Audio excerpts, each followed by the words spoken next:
नमस्कार, चला बनवूया सगळ्यांना आवडेल असे चविष्ट आणि चमचमीत असे कारले.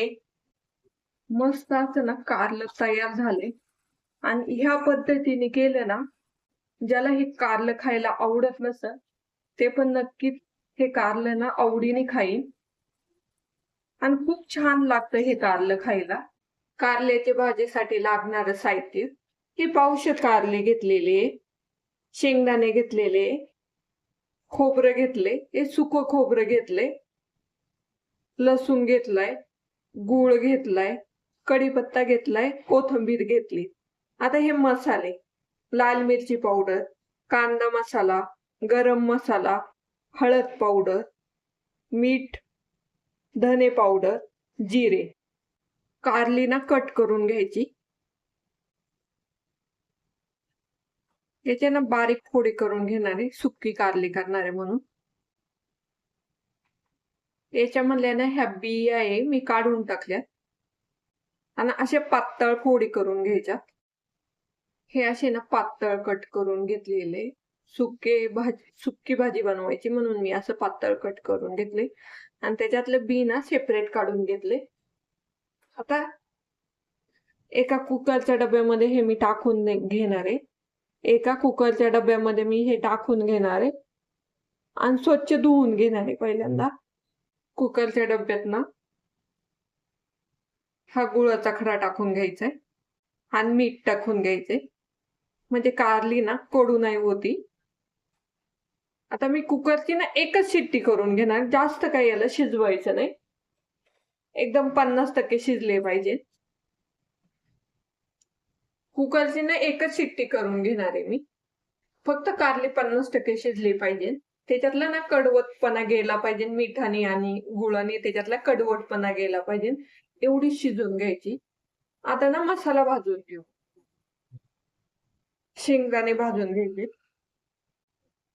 खोबरे टाकून घ्यायचे, खोबरे पण भाजून घ्यायचे, लसूण टाकून घ्यायचंय. हे ना भाजून घ्यायचे, थोडासा कलर चेंज झाला पाहिजे खोबऱ्याचा. हे भाजून झाले. आता हे काढून घेऊ आणि थोडेसे मोठे वाटून घ्यायचे. हे मिक्सरच्या भांड्यामध्ये मी लाल मिरची पावडर टाकणार आहे, कांदा मसाला टाकणार आहे, हळद पावडर टाकून घेणार आहे. हे सगळं ना मोठे वाटून घ्यायचे. हे असे मोठे वाटून घेतले. कुकरची एक शिट्टी झाली आणि कुकर थंड झालाय. आता झाकण उघडू. कारली ना 50% शिजलेली आहे. ही कारली ना काढून घ्यायची आणि 2 पाण्याने स्वच्छ धुवून घ्यायची, म्हणजे याच्यात कडवटपणा असेल तो निघून जाईल. कारल्याला ना स्वच्छ धुवून घ्यायचे, म्हणजे त्याच्यातला ना कडवटपणा निघून जाईल. हे 2 पाण्याने ना स्वच्छ धुवून घेतले. तेल गरम झाले, जिरी टाकून घ्यायची, कढीपत्ता टाकून घ्यायचा, हा मसाला केलेला टाकून घ्यायचा. हा थोडासा तेलावर परतून घ्यायचंय. ही कारली टाकून घ्यायची. कारली ना 50% शिजवली म्हणून थोडस पाणी घालून घ्यायचे आणि याची एक वाफ काढून घ्यायची,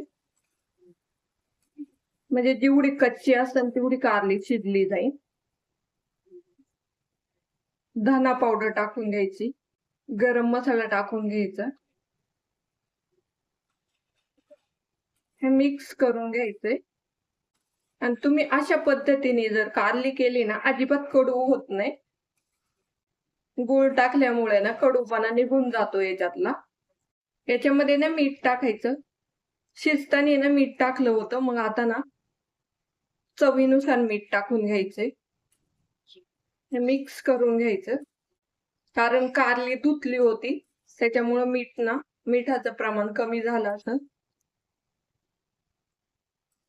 आता 5 मिनिटं याच्यावर झाकण ठेवून वाफ काढून घ्यायची, म्हणजे कारली जेवढी कच्ची असेल तेवढी शिजली जातील. 5 मिनिटं झालेत आणि मी एकदा ना मध्ये ना त्याला मिक्स केलं होतं. मस्त असं ना कारलं तयार झाले. आणि ह्या पद्धतीने केलं ना, ज्याला हे कारलं खायला आवडत नसेल ते पण नक्कीच हे कारलं ना आवडीने खाईल आणि खूप छान लागतं हे कारलं खायला. आणि आता हे तयार झाले. लहान मुलं सुद्धा ना याला आवडीने खातात. कोथिंबीर टाकून देऊ. भरपूर सारी अशी कोथिंबीर टाकून द्यायची.